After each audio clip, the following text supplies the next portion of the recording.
Our children are raised in a nation that doesn't just espouse family values, but values families and children. We're outside the old U.S. installation, Clay, LA, named after General Clay from the airlift. And we were here this morning to help my new best friend, Felicia, as well as discuss policy matters which concern all of us as a common cause. I am in constant contact with the Office of Children's Issues. We've made them aware of the situation, of each of our particular situations, and sought to have an interview with the consular official here this week. The Chief of American Citizen Services is on vacation this week, which is a German holiday. A spouse abused her and was evading U.S. justice and abandoned the children for some time. In Phoenix, Arizona, I was ordered by a judge in the court of law in America. Order of protection. It was a hearing there? It was a court hearing. He was supposed to show up, but he wasn't there while he ran back to Germany. He didn't want to face the legal consequences of what he did. And I had custody, and I was awarded protection, an order of protection for my children and myself. Okay, and once you came over to Germany, within 3 days? Within days. Within days, without court hearing, you lost all your rights, right? Over the weekend, yeah. And unfortunately, our government doesn't work on the weekend, so we were told to come back on Monday in Frankfurt, if possible. So. It's funny because today is a Friday, and when I called for help, that was a Friday also. By the time Saturday came, my rights were taken away, my children were gone within a matter of about 12 hours.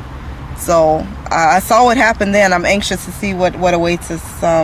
Especially since your court-appointed lawyer revealed to the court and to the opposing counsel not only your communications to the U.S. government, but the content of the same, which in addition was false information to confirm their fears.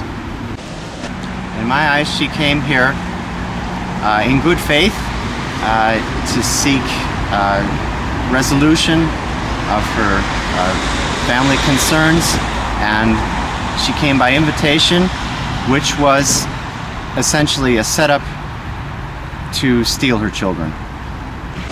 She is fully entitled to return to the United States with her children as sole custodian, and she is here first as a tourist, now as a limited visa beyond the normal 3-month stay. However, there's no assurance that that will be renewed, especially once her case is closed. You have no basis to remain here. No, and it's funny that my court case was set up. It was supposed to take place this week. And after reviewing my passport and seeing that my stay here is limited, they gave me a court date a month after the stay here is expired. So therefore I would be here illegally.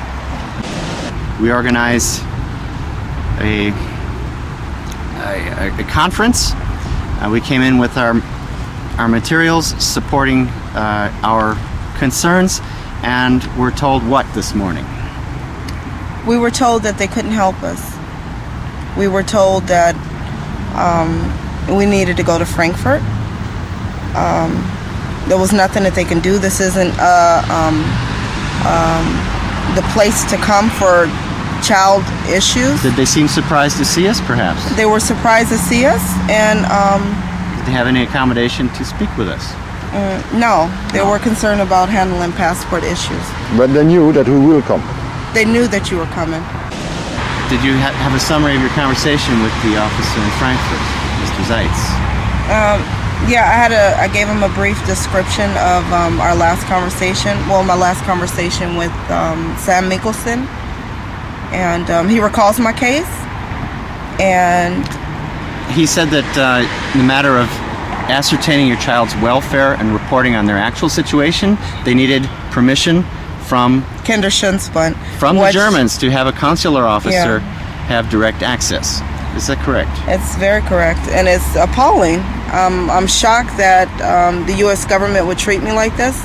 As you probably seen already on the interview from yesterday, I was very hopeful that the United States government would stand and be able to help and protect my children and myself, and protect other individuals who are involved in issues like this. And I was disappointed. I was clearly disappointed today. You have no income. I have no money at the moment. I have no help. I have no support. I have no family.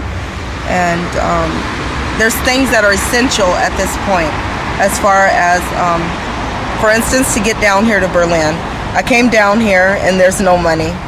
I need to be able to make it to Frankfurt because they weren't able to help me here.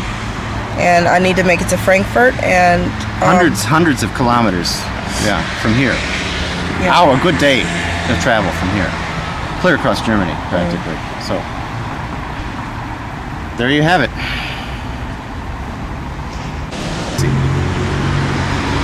Advocacy, and you know what? It's funny that you mentioned that, because Hillary Clinton, I know her. I know that she's compassionate about children's welfare and well-being, and Obama, I know that there's things that he can do to help. And there was actually, if I can, there was something really quick that I wanted to read. It touched my spirit. It came from "It Takes a Village" by Hillary Clinton, and it was on page 131, and it says, "There's no place like home in children's lives. Brain research teaches us that feeling safe and protected is essential to healthy neurological development, but home should provide an emotional as well as a physical haven.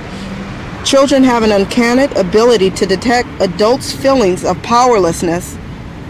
It is impossible for them to feel safe when they sense that we are uncertain we can protect them." And just by me reading this passage right now, it chokes me up, because right now I know that I'm powerless. There's other women that are powerless. Who's that? And here's a book, and it's a compassionate book, and I'm powerless, and I'm asking for my government to help me, and nobody's here to help me, and I don't know where to turn to at this point.